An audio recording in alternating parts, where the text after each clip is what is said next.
Good morning students. पिछले class में हम 2.1.5 देख रहे थे, जो कि भारतीय उपमहाद्वीप का प्राकृतिक स्वरूप पढ़ रहे थे, जिसमें हम थार के मरुस्थल के बारे में पढ़ रहे थे।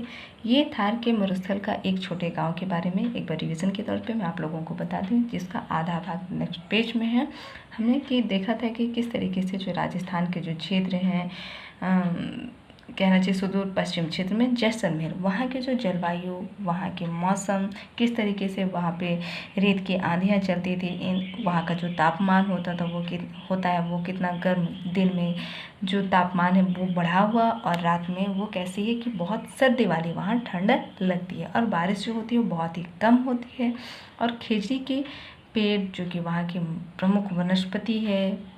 और वहाँ पे हमने ये भी पढ़ा था कि वहाँ जो समुदाय होते हैं, मेघवाल, सोडा राजपूत और मुस्लिम समुदाय के, जो कि अलग अलग समुदाय होती थी वहाँ पे, और उनकी अपनी अपनी बस्तियाँ होती थी जिनको वास के नाम से जाना जाता था। और उनमें जो समुदाय होते थे उनमें एक बुजुर्ग होते थे, उन्हीं के नाम से उनके क्षेत्र को जाना भी जाता था, जिसमें 15 मोहल्ले और 15 उसमें क्या बैठकी होती थी, या एक तरीके से क्या कहना चाहिए मीटिंग होती थी, जिसमें अपने अपने जो वास हैं या समुदाय के लोग हैं उन समुदायों के बारे में विचार विमर्श किया जाता था। तो हम आगे देखेंगे।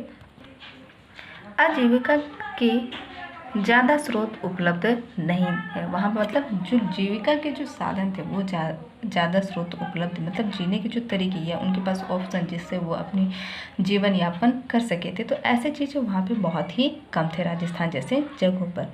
भूजल में लगभग 350 से लेकर के 425 मीटर की गहराई में खारे जल के रूप में मिलता था। सोचिए, भूजल जो भूमि से जो जल प्राप्त होती थी वो 350 से 425 मीटर की गहराई पर, वो भी कैसे होती थी, जल बहुत ही खारे रूप में मिलती थी।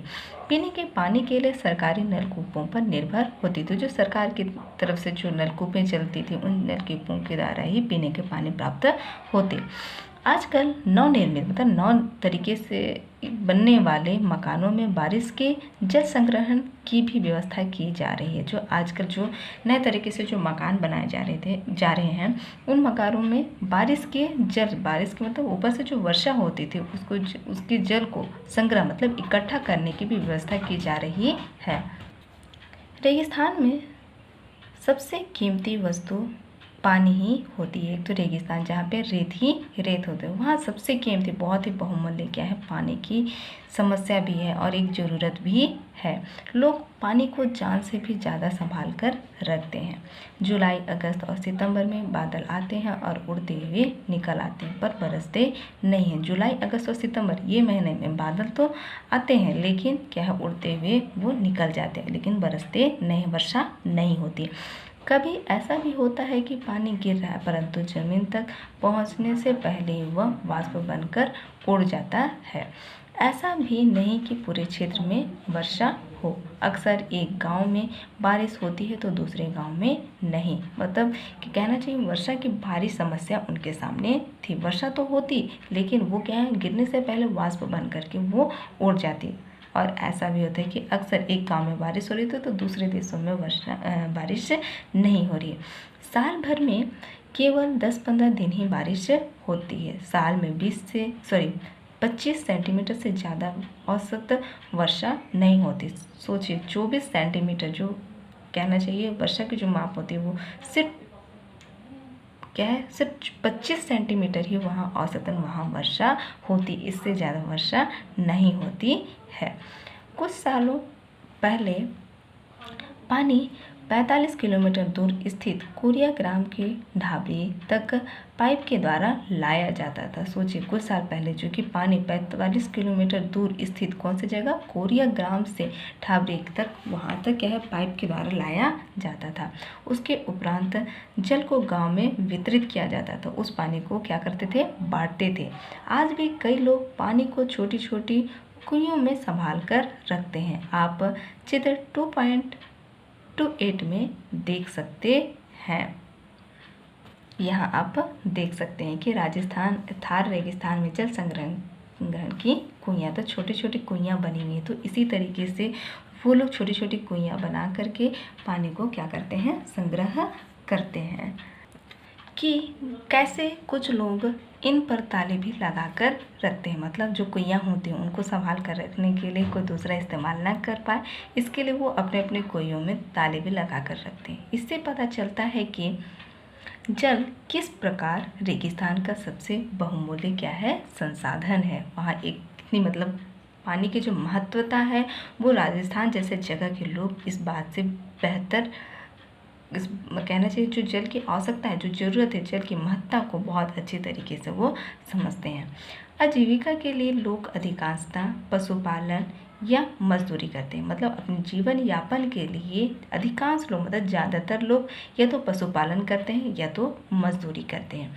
खेती ज़्यादा संभव नहीं होती, मतलब खेती का जो उत्पादन होता है वहाँ पे ज़्यादा संभव नहीं हो पाता है। कुछ ही परिवार 5-6 महीने के लिए कृषि करते हैं जो पूरी तरीके से बारिश पर निर्भर होती है। केवल जो 5-6 परिवार हैं महीने के लिए 5-6 महीने के लिए कुछ ही जो परिवार हैं जो कि कहना चाहिए थोड़े बहुत होंगे उनके पास है जिससे या फिर अच्छी खेती होंगी जहाँ पर वो खेतों में कृषि करते हैं। ज्वार तथा बाजरा प्रमुख फसलें हैं क्योंकि इन्हें कम पानी की आवश्यकता होती है। खेती जो होती है जो कि कुछ ही परिवारों के माध्यम से की जाती है तो वो भी क्या है, सिर्फ वो कम पानी में उत्पादन होने वाली फसलें ही लगाते हैं। लोग मदिरे खरबूज के समान फल के बीज भी बेचते हैं जिससे क्या निकाला जाता है, तेल निकाला जाता है। यहाँ भेड़, बकरियाँ, गाय और ऊँट मुख्य पशु है। लोग मूलतः पशु बेचते हैं। दूध, घी का इस्तेमाल केवल घर की ज़रूरतों के लिए ही होता था, हालांकि अब लोगों ने दूध बेचना भी शुरू कर दिया है। डेयरी की गाड़ी रोजाना आती जो गांव से दूध इकट्ठा करके ले जाती है। कई सालों पहले तक बाड़मेर में स्थित बालोदरा में लगने वाले पशु मेले में भी लोग अपने पशुओं के साथ जाते थे। तो इस तरीके से जो राजस्थान के लोग हैं जो पशु पालन उनका एक मुख्यतः कहना चाहिए पशुपालन या व्यवसाय का जो कार्य है उस कार्य को करते हुए पशुओं को बेचते और जो डेयरी है उन डेयरों में दूध बेचने का वो कार्य करते हैं। तो वहाँ का जो जीवन यापन है वो बहुत ही संघर्षमय है। पशुओं को चराने के लिए गांव के आसपास 10-15 किलोमीटर तक ले जाया जाता है। गाय और ऊँट तो अपने आप चर जाते पर भेड़ बकरियों के साथ आदमियों को जाना पड़ता है। गांव में घर के अतिरिक्त लोगों के पास अपनी ढाड़ियां हैं जहां वे अपने पशुओं के साथ जाते हैं। रेतीली रेगिस्तान में चलते फिरते आपको 1-2 घर दिख जाएंगे जो दूर दूर स्थित हैं। इन्हीं को क्या कहते हैं, ढाड़ी कहते हैं, जहां पे वो अपने जानवरों के साथ जाते हैं या फिर कहें एक तरीके से वो उन क्षेत्रों पर वो अपने जानवरों को चराने, उनकी सुरक्षा, उनकी देखभाल के लिए ऐसी बनाई जाती है जिनको ढाड़ियाँ के नाम से जाना जाता है। आगे हम देखेंगे जल संरक्षण और प्रबंध किस तरीके से। जल ऐसा प्राकृतिक संसाधन, एक प्रकृति के द्वारा मिला गया एक क्या है, संसाधन है जिस पर न केवल मानव अपितु वनस्पति व संपूर्ण जीवन जगत निर्भर है, जिस पर केवल हम ही केवल नहीं बल्कि क्या है वनस्पति और संपूर्ण जीव जगत जीव हैं वो उसी जल पर ही निर्भर है। वर्तमान औद्योगिक आर्थिक वातावरण, बढ़ती उपभोगवादी संस्कृति, अत्यधिक जनसंख्या वृद्धि, सिंचित भूमि में लगातार वृद्धि करने के कारण जल का दोहन तीव्र गति से हो रहा है। अतः स्थानीय एवं विश्व स्तर पर भविष्य के लिए जल संरक्षण करना आवश्यक है कि किस तरीके वर्तमान स्थिति में जो औद्योगिकरण है, उद्योग धंधे हैं, उसकी वजह से आर्थिक जो वातावरण है उसमें कई फर्क देखने को मिल रही है। बढ़ती उपभोगवादी संस्कृति, बढ़ती उपभोगवादी मतलब जो चीज़ें हैं उसका जो उपभोग है वो दिन ब दिन क्या है बहुत ही बढ़ती जा रही है। अत्यधिक जनसंख्या की बहुत ही वृद्धि या बढ़ती जा रही है। सिंचित भूमि, वो भूमि जहाँ पे सिंचाई के माध्यम से लगातार फसलें उत्पादन की जा रही है, फसलों में वृद्धि की जा रही है, जिसकी वजह से क्या है जो जल है उसका दोहन बहुत ही ज़्यादा किया जा रहा है। है। ये सब अतः कहा गया है कि स्थानीय या विश्व स्तर पर, स्थानीय तौर से भी देखा जाए या विश्व स्तर पर देखा जाए तो भविष्य में क्या है, जल संरक्षण करना आवश्यक है। मतलब हम दिन ब दिन अगर इतने ज़्यादा का जल का हम दोहन करेंगे तो भविष्य में हमें जल जैसे संकट का सामना करना पड़ सकता है। तो इस बात को हमें ध्यान में रखना होगा कि उतने ही जल का इस्तेमाल करें जितनी हमें आवश्यकता है। आगे देखेंगे जल संरक्षण के तरीके। जल संरक्षण के लिए हम हर नागरिक, समाज व शासन को एक साथ मिलकर कदम उठाने की आवश्यकता है। किसके लिए? जल संरक्षण के लिए नागरिक को, समाज को और शासन को भी मिलकर के। इनमें मुख्य रूप से जल स्रोतों में घरेलू और औद्योगिक अपशिष्ट न डालना, पेयजल स्रोतों के निकट स्नान न करना व कपड़े न धोना, जहरीले रासायनिक पदार्थ युक्त मूर्तियों को विसर्जित न करना और जल में उत्पन्न खरपतवारों को हटाना शामिल है। कि जल को संरक्षित, उसे सुरक्षित रखने के लिए हमें किस तरीके से उसे साफ और स्वच्छ बना करके उसे लंबे समय तक आगे चलाना है। तो इसके लिए हमें मिलकर के एक साथ कदम उठाने की आवश्यकता है। कि मुख्य रूप से जल स्रोत, जहाँ जल स्रोत है वहाँ पे घरेलू और कि जो कहना चाहिए अपशिष्ट चीज़ें हैं या औद्योगिक से निकलने वाले जो अपशिष्ट है, जो गंदी चीज़ें हैं, उसको उन पर नहीं डालना। पेयजल, जो पीने के जल हैं उसके निकट स्नान न करना और न कपड़े धोना है। जहरीले, जो कि बहुत ही खतरनाक है, रासायनिक पदार्थों युक्त जो मूर्तियाँ हैं उसको उन जगहों पर या जो पानी वाली जगह हैं उन जगहों पर विसर्जित, उसको नहीं बहाना। जल में उत्पन्न खरपतवार को हटाना, जो जल में उत्पन्न जो हो रहे हैं खरपतवार, जो घास फूसें हैं, जो अन्य तरीके की घास है, उन घासों को समय समय पर हटाते रहना। जल का पुनर्वितरण करना, अर्थात अधिक वर्षा वाले क्षेत्र से जल को नहर के द्वारा कम वर्षा वाले क्षेत्र में पहुंचाना, क्षेत्रीय विषमता को कम किया जा सकता है। तो इन सारी वजह से पुनर्वितरित मतलब फिर से उसको उपयोग में लाना, और इसके साथ जो अधिक वर्षा वाले, जहाँ पे वर्षा अधिक होती है उन जगहों में जल को क्या है, नहर के द्वारा, नहर के माध्यम से के द्वारा कम क्षेत्र वाले, जहाँ पानी नहीं पहुंच पाती या जहाँ पानी की आवश्यकता है उन क्षेत्रों पर उसे पहुंचने देना। तो ऐसी जो समस्या उत्पन्न हो रही है उन समस्याओं को क्या है, कम किया जा सकता है। इनके साथ साथ जल संचय, जनसंख्या नियंत्रण, सिंचाई की उन्नत विधियों के प्रयोग, वन क्षेत्र में वृद्धि, भूमिगत जल का विवेकपूर्ण उपयोग और जल के पुनः उपयोग के द्वारा जल भंडार को बढ़ाया जा सकता है। तो इसके माध्यम से कि साथ साथ जल संचय, उसको एकत्र करना, जनसंख्या पर नियंत्रण करना और सिंचाई की जो उन्नति, उन्नत विधियों जो नए तरीके से की जा रही उन तरीकों से प्रयोग करना, जैसे कि ट्रिप हो गया, जैसे बूंद बूंद आप देखते हो जगह जगह पर जो गेहूं हो गए या सरसों, तो ट्रिपों के माध्यम से या कि जहाँ पौधे होते हैं उन्हीं जगहों पर पानी को गिराया जाता है। तो इसके माध्यम से भी जल को जो आवश्यकता है उसको हम उन्नत तरीके या नए तरीके के जो विधियाँ हैं प्रयोग, उन माध्यम से हम पूरा कर सकते हैं। तो वन क्षेत्रों में वृद्धि, भूमिगत जल को क्या है, विवेक पर मतलब अपनी बौद्धिक क्षमता से उसका उपयोग करना चाहिए। कहने का मतलब सोच विचार करके जो आवश्यक ज़रूरत है उस ज़रूरतों को पूरा करने के लिए जल का हमें सोच समझकर इस्तेमाल करना है। जल के पुनः उपयोग, जल को फिर से उपयोग करने के द्वारा जल भंडार को भी क्या कर सकते हैं, बढ़ाया जा सकता है।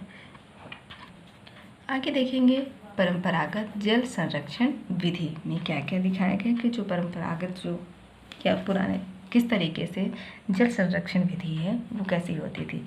प्राचीन काल से ही जल की कमी की समस्याओं से बचने के लिए राज्य और सार्वजनिक सहयोग से झीलें, तालाब, कुएं, बावड़ियाँ आदि का निर्माण किया गया है। प्राचीन काल से मतलब प्राचीन काल सदियों से चली आ रही है कि जो जल की कमी की जो समस्या है उस समस्याओं के बचने के लिए राज्य और किसके द्वारा, सार्वजनिक सहयोग के द्वारा, मतलब सभी के सहयोग के द्वारा झीलें हो गए, तालाब हो गए, कुएं हो गए या बावड़ी हो गई, कि तालाब का छोटा रूप होता है, बावड़ियाँ होती हैं, आदि का निर्माण किया गया है।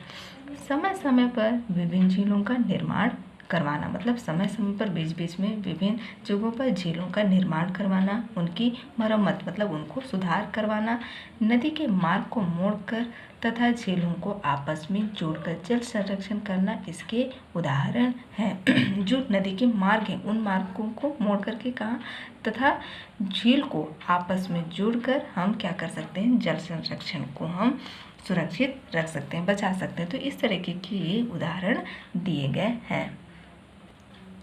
आगे देखेंगे, जनसंख्या में वृद्धि एवं जल में हो रही निरंतर कमी के संदर्भ में परंपरागत जल संरक्षण की विधियां चुनौती का सामना कर रही हैं। तो आज जो जनसंख्या बढ़ती जा रही है वो क्या है, जल की समस्या भी इसके साथ साथ बढ़ती जा रही है निरंतर। तो इस कमी को महसूस भी किया जा रहा है जगह जगह। अन्य जगहों पर देखोगे, हमारे जैसे जगहों में तो हमें आसानी से पानी मिल जा रही है, लेकिन अन्य जगहों पर ये सारी समस्या वो दिन ब दिन क्या है, बढ़ती जा रही है। आज तो हम अपने घरों में देखते हैं कि हर घर में बोर है, नल है, या जो सार्वजनिक सुविधाएं हैं उन सुविधाओं के माध्यम से हमको वो सुविधा जो जल की कमी है उस कमी को पूरा कर पा रहे हैं। तो लेकिन धीरे धीरे हमें क्या है, अगर हम बहुत ज़्यादा हम जल का उपयोग करेंगे तो निरंतर जो जल का स्रोत है वो कम होता चला जाएगा। तो ये सारी चीज़ें हमें ध्यान में रखनी है ताकि हम भविष्य में आने वाली पीढ़ी के लिए हम जल को सुरक्षित रख सकें। तो ये भी एक बहुत बड़ी चुनौती है। वर्तमान में इन जल स्रोतों की अपेक्षा की जा रही है। अनेक पुरानी बावड़ियाँ जो कि छोटे तालाब होते हैं, तालाबों आदि पर अतिक्रमण कर उन्हें पाट दिया गया, जबकि वे आज जल संकट के निराकरण का एक साधन हो सकती थी।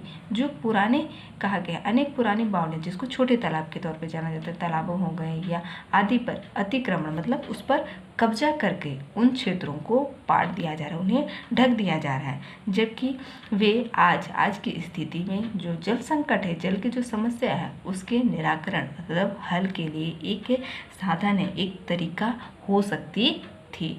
टांका थार इलाके की परंपरागत वर्षा जल संरक्षण विधि, जो टांका जैसे जगह है उन जगहों पर क्या है, वो जगह थार जैसे इलाके हैं उन पर जल संरक्षण की एक विधि है। यह एक भूमिगत क्या होती है, छोटा कुआं है। यह जो टांका जो बताया गया वो भूमिगत एक छोटा कुआं है जहां मकानों की छत और अन्य पक्के जल क्षेत्रों से बहाकर जल को पक्के टाँके तक लाया जाता है। तो ये किसके द्वारा, ये जो छोटा कुआं है वो क्या है, भूमिगत, जैसे कि यहाँ पे देख सकते हैं छोटा कुआं जहाँ मकानों की जो छत है जो पक्की हैं उनके माध्यम से जल संग्रह क्षेत्र जहाँ पे उसको ग्रहण किया जा रहा है, इकट्ठा किया जा रहा है, वहाँ तक उस पाइपों के माध्यम से या किसी अन्य तरीके से वहाँ तक उसे बहा करके लाया जाता है, जल को पक्के टाँके तक लाया जाता है। यह लगभग 6 मीटर गहरा और 2 से 3 मीटर कैसा होता है, चौड़ा होता है। टाँका की बाहरी दीवार जहाँ से जल आता है वहाँ फिल्टर या छन्नी लगाई जाती ताकि जल गंदा ना हो। तो वहाँ पे भी क्या लगा दिया जाता है, छन्नी या फिर फिल्टर के माध्यम से चूँकि गंदा पानी आए वो अंदर ना जा सके। तो बाड़मेर, जैसलमेर और बीकानेर जैसे मरुस्थल के शहरों में टाँकों की बहुतायत मतलब बहुत अधिक मात्रा में ये जो तरीके हैं या जो विधि हैं, ऐसी विधि से अपना वो जो जल की आवश्यकता है उस जल की पूर्ति की जा रही है। यहाँ पे देख सकते हैं चित्र 2.31 में आधुनिक जल संरक्षण विधि, जो आधुनिक तरीके से जल संरक्षण विधि है वो उसके माध्यम से देख सकते हैं। यहाँ पे छत के माध्यम से जिसमें पाइप लगा दी गई है, उस पाइप को क्या है, जो भूमिगत जो कुएं हैं उनके माध्यम से उसको जोड़ा गया है। साथ में इसमें फिल्टर या तो छन्नी भी लगा दी है ताकि गंदा पानी वहाँ तक ना जा सके। तो ये विधि यहाँ पे आधुनिक संरक्षण विधि दिखाई गई है। तो देखते हैं यहाँ पे और कुछ बातें हमें जानकारी में मिले। आधुनिक जल संरक्षण विधि प्रतिवर्ष 22 मार्च को जल संरक्षण दिवस के रूप में मनाया जाता है। ध्यान रखें बच्चे इस बात को कि प्रतिवर्ष हर वर्ष कब 22 मार्च को जल संरक्षण दिवस के रूप में मनाया जाता है। आधुनिक समाज में बढ़ते जल संकट को देखते हुए जल संरक्षण के लिए अनेक विधियां अपनाई जा रही है। मतलब आधुनिक आज जो स्थिति समाज के सामने जो उठ रही है, क्या किसको लेकर के, जल संकट को लेकर के, उसे देखते हुए उसे सुरक्षित रखने के लिए नए नए तरीके अपनाए जा रहे हैं, जैसे बांध एवं नहर बनाना, बूंद बूंद एवं फव्वारा सिंचाई प्रणाली, जिसको ड्रिप एंड स्प्रिंकलर इरिगेशन के नाम से भी जाना जाता है। जैसे आप लोग जगह जगह देखे होंगे जहाँ पे फसल बहुत अधिक मात्रा में होती है तो वहाँ पे ज़्यादा बीच बीच में पाइप लगा दी जाती है और फिर ऊपर वो फव्वारे के तौर से वो फैलती है, या फिर कहीं और भी तरीके हैं जिसमें पौधे रोपण किए जाते हैं, वहाँ पे बूंद उस जहाँ पौधे रोपे हैं वहीं पे वो पानी गिरती है, मतलब वेस्ट वहाँ पे नहीं होता, सिर्फ जितने पौधे की ज़रूरत है सिर्फ वहीं पे वो गिरेगी। दूषित जल को साफ कर पुनः उपयोग करना, मतलब जो जल दूषित है उसे फिर से साफ करके उसे फिर से उपयोग में लाना। जन जागरूकता फैलाना आदि है, लोगों को इसके बारे में अवगत कराना और उसे मतलब उसके बारे में जानना, बताना और फैलाना, ये सारी चीज़ें आती हैं। आगे देखेंगे रूफटॉप जल संग्रहण विधि। इनमें सबसे नवीन व कम वर्षा वाले क्षेत्र के लिए अधिक उपयोगी विधि है जो रूफटॉप मतलब छत के घर की जो छत होती हैं उस विधि को बताया गया रूफटॉप जल संग्रहण विधि, जिसमें सबसे नवीन और नया और कम वर्षा वाले जहाँ पे वर्षा कम है उन क्षेत्रों पर अधिक उपयोगी होता है, मतलब ये अधिक कारगर होते हैं। इस विधि में वर्षा के जल को भवन की छत से एक पाइप द्वारा नीचे बनी पानी की टंकी हौज में एकत्र किया जाता है, जैसे कि हमने 2.31 में देखा, जिसमें मैंने आप लोगों को बता चुका है कि किस तरीके से यहाँ पे जुड़ा हुआ है। बाद में आवश्यकतानुसार उस पानी का उपयोग किया जाता है, तो बाद में जब उन्हें ज़रूरत होती है या आवश्यकता होती है उसी आधार पर उन पानी का उपयोग किया जाता है। यहाँ का एक लोकगीत है मधुमक्खियाँ जिसको कहते हैं, फूला स्यो रस रो एक एक एक कड़ चुन शहद रो ढेर लगा सके हैं तो के में मानस बदला रे बरसते रस ने नी सहत सका है, अर्थात मधुमक्खियाँ फूलों से रस का एक एक कण एकत्र कर शहद का ढेर लगा सकती हैं, तो क्या हम इंसान बादलों से बरसते जल को भी नहीं सहज सकते हैं। जो कि बहुत अच्छी ये लोकगीत है, जो कि यहाँ राजस्थान जैसे जगहों में ये प्रचलित भी है। तो किस तरह जो मधुमक्खियाँ हैं वो कैसे अपने रस चुन चुन के एक एक फूल के रस को चुन करके वो क्या करती शहद का ढेर लगा सकती हैं, तो हम जो मानव हैं, जो हम अपने बौद्धिक अपने क्या कहना चाहिए सोच विचार से अपने अच्छे कार्य से हम क्यों ना हम बादलों से जो बरसते रस हैं जो पानी है उसको हम क्यों नहीं सहज सकते हैं, ये यहाँ पे बताया गया है। तो स्टूडेंट्स आप लोगों का ये चैप्टर यहाँ पे ख़त्म होता है। आप लोगों के लिए होमवर्क के लिए क्वेश्चन है। क्वेश्चन नंबर 1 है, जल संकट को समझाइए, इसको दूर करने के क्या उपाय हो सकते हैं। ये आप लोगों को जल संकट के बारे में पहले समझाना है, उसके बाद में इससे दूर करने के क्या क्या उपाय हैं उन उपायों को बताना है। क्वेश्चन नंबर 2 में कहा गया है रूफटॉप जल संग्रहण विधि क्या है। जो रूफटॉप जल संग्रहण विधि जल को एकत्र करने की विधि है वो क्या है। अगला है क्वेश्चन नंबर 3 में संसार का सबसे बड़ा मरुस्थल कहाँ है। सिर्फ यहाँ पे जो पूछा गया है सिर्फ उसी के आंसर देने हैं। तो आप लोगों के लिए 3 क्वेश्चन दिए जा रहे हैं और एक मुख्य बात बच्चे आप लोगों से कहना चाहते हैं कि जो आप लोगों को होमवर्क में दिए जा रहे हैं क्वेश्चन आप उसे अपने नोट कॉपी में उतारें, लिखते जाएँ, ताकि वो आप लोगों को फिर कभी जब ज़रूरत पड़े तो आप लोग उसे रिवाइज कर सकें, पढ़ सकें, लर्न कर सकें और समझ सकते हैं। और अपने बच्चे अपनी पढ़ाई पर ध्यान दीजिए, होमवर्क कीजिए।